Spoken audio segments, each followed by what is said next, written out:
Selamat pagi Ibu Bapak serta saudara-saudara dimanapun kita semua berada. Salam jumpa dengan saya Pendeta Ernest Pito Sitorus, Pendeta GPIB Jemaat Bukit Kasih Raya Natuna. Di pagi hari ini bersama kita akan membaca firman Tuhan serta merenungkannya. Dan marilah kita berdoa memohon bimbingan Roh Kudus. Kita berdoa. Ya Tuhan, terima kasih untuk anugerah kehidupan ini. Terima kasih karena telah pelihara kami dalam istirahat tidur kami, sehingga di pagi hari ini kami boleh lebih segar, lebih sehat, dan siap mengerjakan segala tugas kerja kami sepanjang hari ini. Dan sebelum kami mengisi waktu kami pada hari ini, kami juga akan membaca firman-Mu serta merenungkannya. Berkatilah kami dan bimbinglah kami dengan hikmat Roh Kudus-Mu, agar firman Tuhan ini menjadi benih yang baik dalam kehidupan kami. Dalam nama Yesus kami berdoa. Amin. Ibu Bapak, saudara, pembacaan Alkitab kita di pagi hari ini dari kitab Injil Yohanes pasal 16 ayat 1 hingga ayat 4a demikian. Semuanya ini kukatakan kepadamu supaya kamu jangan kecewa dan menolak aku. Kamu akan dikucilkan.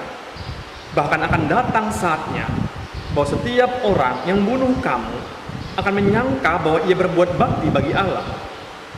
Mereka akan berbuat demikian karena mereka tidak mengenal baik Bapa maupun aku.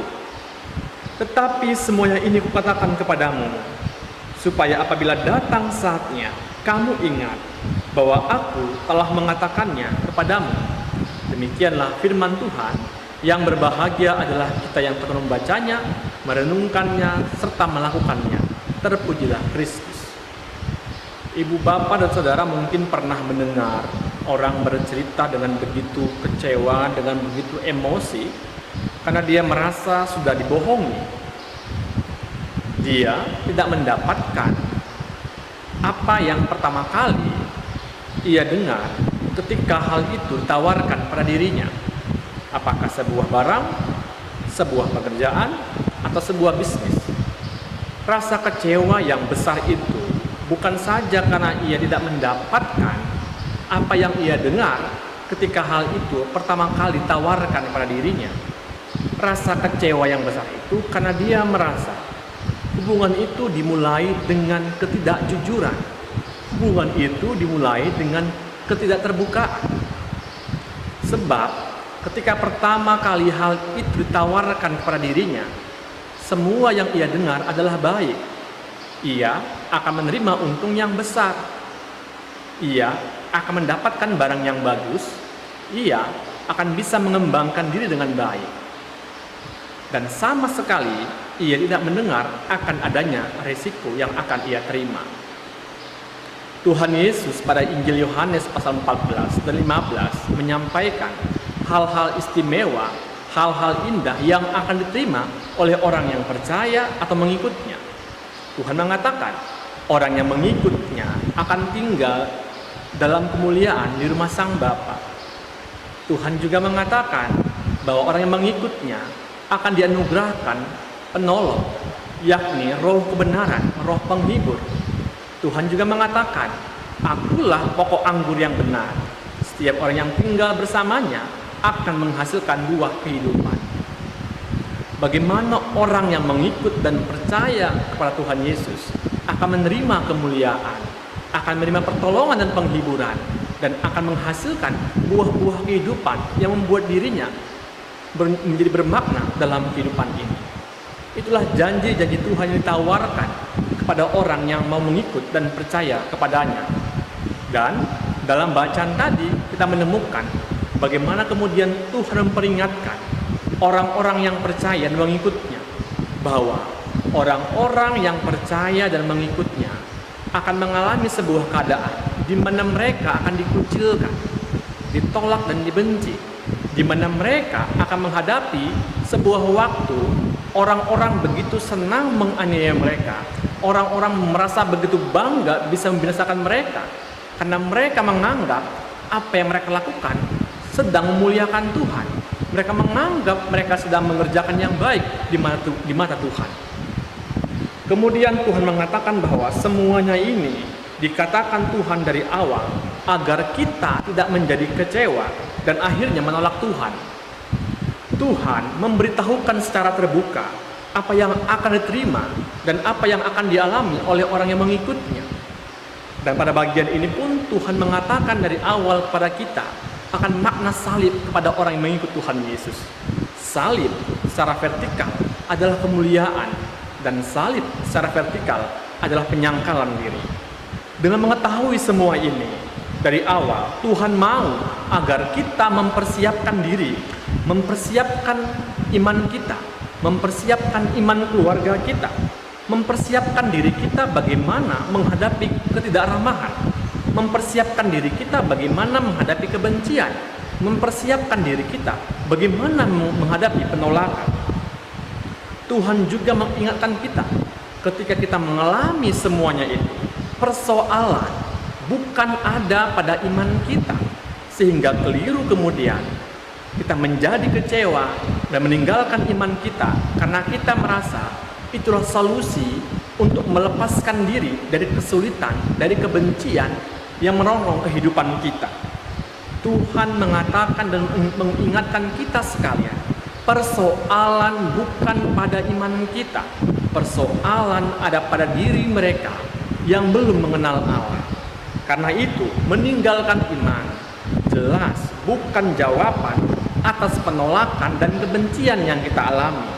Justru kita harus mempertahankan iman kita, karena di dalam iman kita itulah tersimpan jawaban terhadap persoalan yang kita hadapi. Di dalam iman kita tersimpan solusi-solusi untuk mengatasi rasa kebencian yang diberikan orang kepada kita. Karena itu, iman kita harus memberikan jawaban terhadap persoalan yang kita alami. Iman kita harus memberikan solusi terhadap kebencian dan ketidakmudahan yang kita alami dalam kehidupan kita. Itulah arti keterpilihan kita, itulah arti panggilan kita, dan itulah makna kehadiran kita di bumi yang baik yang Tuhan ciptakan ini. Itulah makna kehadiran kita di tanah air yang kaya yang Tuhan hadirkan bagi bangsa kita. Karena itu, apapun yang kita alami dalam ketidakramahan, dalam kebencian, dalam penolakan, jangan biarkan itu semua menjadi benih kebencian dalam diri kita. Ingat akan Kristus yang tersalib. Kristus menerima banyak kebencian dan banyak hinaan. Namun semuanya itu berhenti di dalam dirinya, dalam kematiannya di kayu salib yang beri kasih bagi semua orang. Sekali lagi, ketidaknyamanan yang kita alami bukan alasan untuk kecewa kepada Tuhan dan meninggalkan iman kita. Persoalan yang kita hadapi adalah sebuah hentakan iman agar kita sadar akan keterpilihan kita, agar kita bangun pada panggilan yang Tuhan percayakan bagi kita. Karena itu, firman Tuhan hari ini mengingatkan kita bahwa kita yang mengikut Tuhan Yesus dan mengenal Allah harus mempersiapkan diri kita untuk menghadapi ketidakmudahan dalam hidup ini. Karena itulah jalan hidup yang harus dialami oleh orang-orang yang mengikutnya, mempersiapkan iman kita untuk mengatasi, memberi jawab terhadap persoalan yang kita hadapi dalam kehidupan ini sebagai pengikut-pengikutnya.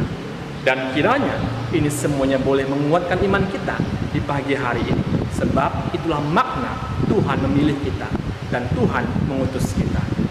Amin. Mari kita berdoa. Ya Tuhan, terima kasih untuk firman-Mu yang telah kami baca di pagi hari ini.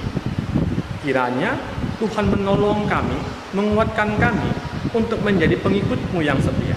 Dan Tuhan juga selalu memberikan hikmat-Mu agar ketidakmudahan, penolakan yang kami alami, kami gumuli sungguh dalam iman kami, dan iman kami memberikan solusi yang baik agar bumi ini, bangsa ini terus menjadi tempat yang baik untuk dihuni, ditinggali oleh semua orang.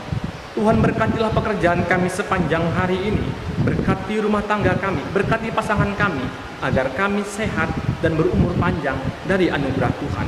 Berkati anak-anak kami, agar mereka juga hidup dalam kebahagiaan dan keceriaan bahkan punya masa depan yang baik dalam rancangan damai sejahtera Tuhan bagi mereka. Berkati orang yang sakit, agar mereka dikuatkan dan disembuhkan. Berkati mereka yang sedang bergumul dalam kehidupan mereka, agar Tuhan berikan terang bagi mereka, mereka keluar dari kesulitan mereka pada saat ini. Tuhan, kami menyerahkan hidup kami sepanjang hari ini dalam tuntunan dan penyertaan Tuhan saja. Ampunkanlah Tuhan dosa kami. Di dalam nama Yesus kami berdoa. Amin. Demikianlah renungan kita di pagi hari ini. Selamat beraktivitas. Tuhan memberkati kita sekalian.